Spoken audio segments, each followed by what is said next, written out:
boy, the day after. The day after. Well, guys, it's been a blast this weekend and some really good reaction from the fan base. And that's the first thing I kind of really wanted to cover off, which was the fan base.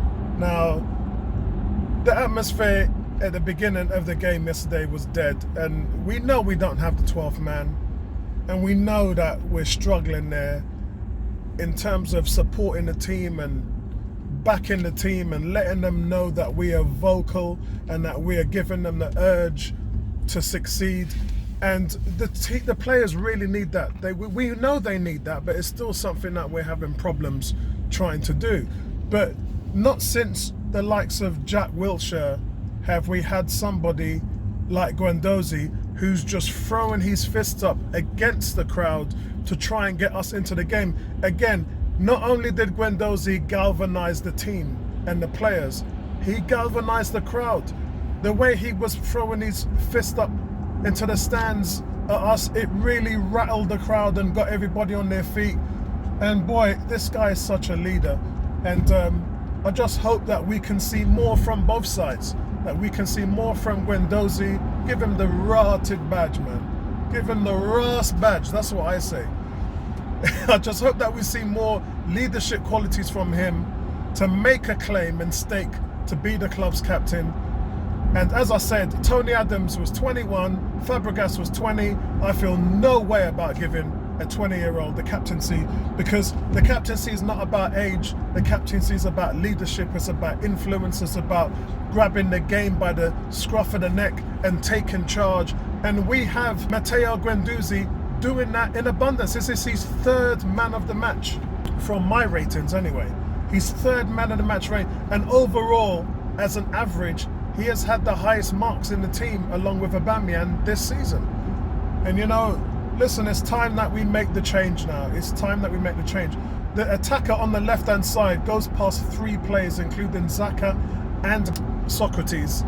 He just waltzes past them. They have no pace. I mentioned in my player ratings that Sokratis looks heavy, looks really sluggish, looks a step behind the pace. You know what?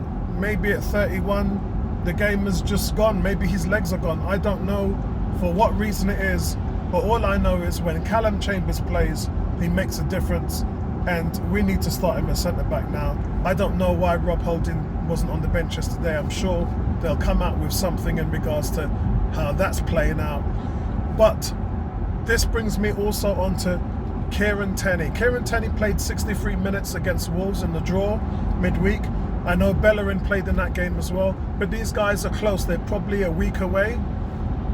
I'm not sure whether they'll be able to make Manchester United next Monday, but they're close. And that's a good sign, because the way things are changing right now at the moment, we're going to need that. So listen, guys, I'm so happy about the result yesterday, but I'm still putting the onuses on Emery to get his midfield sorted out. Get them to attack the ball better when they don't have possession, and get them to protect the back 4 better, because the shape is just awful.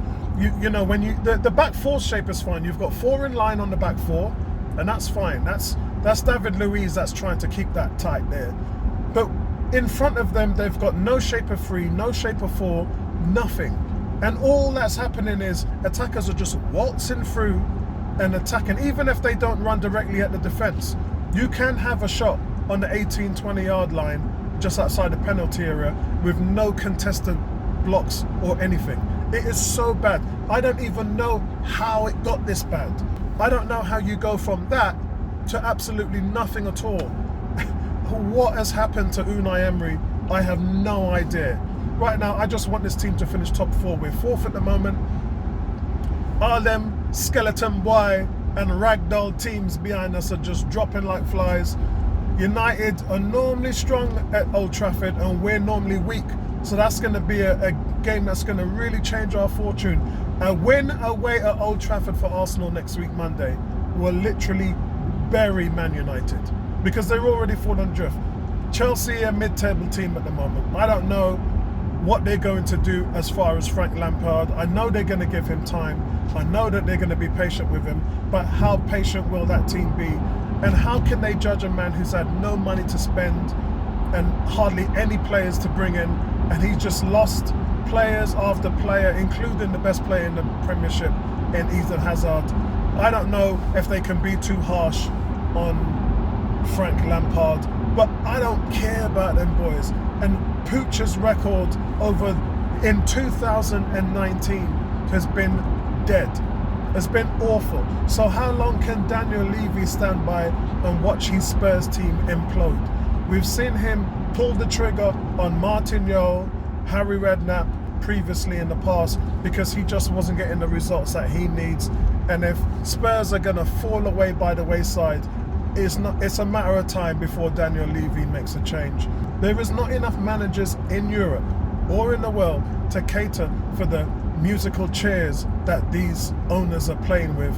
Had we had lost against Villa, I think that the crows and the buzzers would have been circling around the Emirates for Unai Emery, because you just cannot take that level of ineptness. It feels like he's lost the team, and it feels like they're no longer trying to play for the manager anymore.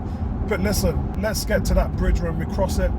Right now, I'm just so happy that we've come away with the 3 points and we're in 4th place and we're looking competitive at the moment. Well done, guys. Appreciate it. And big up to 101. Goon Squad in the house. Goon Squad has just launched their first YouTube video, so I'm going to leave the link in the description below.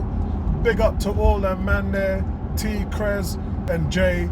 And listen, we're going to do an away game and get together and do a nice little collaboration with Goon Squad and support their channel, because they're a bunch of rough riders, man, and they love their team, and it's a great forum that they have there on WhatsApp. Again, details in the description below, and I'll check you guys out later. Peace out, man.